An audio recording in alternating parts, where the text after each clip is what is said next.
एक दिन एक छोटा लड़का जिसका नाम अली था, एक हरियाली से भरी हुई वादी में खेल रहा था। खेलते खेलते उसे जमीन में धंसा हुआ एक पुराना खजाने का संदूक नजर आया। लड़के की आंखों में हैरत थी।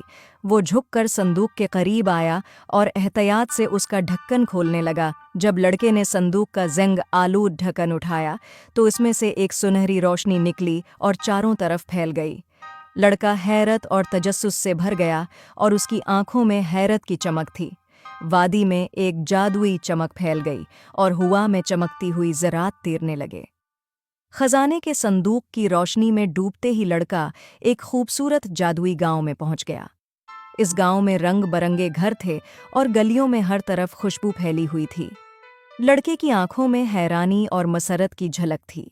इसके अर्द गिर्द मिट्टी के बर्तन हवा में तैर रहे थे और जादुई चिराग उसे रोशनी दिखा रहे थे। लड़का गांव के चौक में पहुंचा, जहां उसे बोलते हुए जानवर नजर आए। एक बिकरी जिसके गले में रंगीन घंटी लटकी हुई थी और एक मरगा जो दीवार पर बैठा हुआ था, लड़के से बातें कर रहे थे।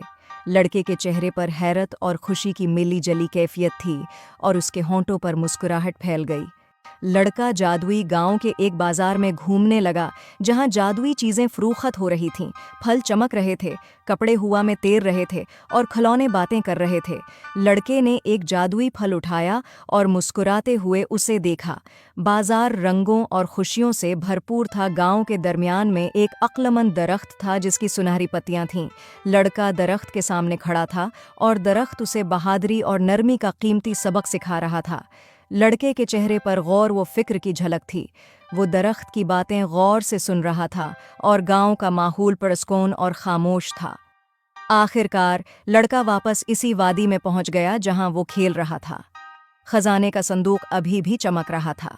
लड़के के चेहरे पर इत्मीनान और सुकून था, क्योंकि उसने जो सबक सीखा था वो इसकी जिंदगी का हिस्सा बन चुका था।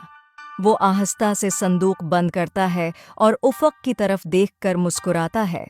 अब वो नए अज़्म के साथ अपनी ज़िंदगी का सफ़र आगे बढ़ाने को तैयार है।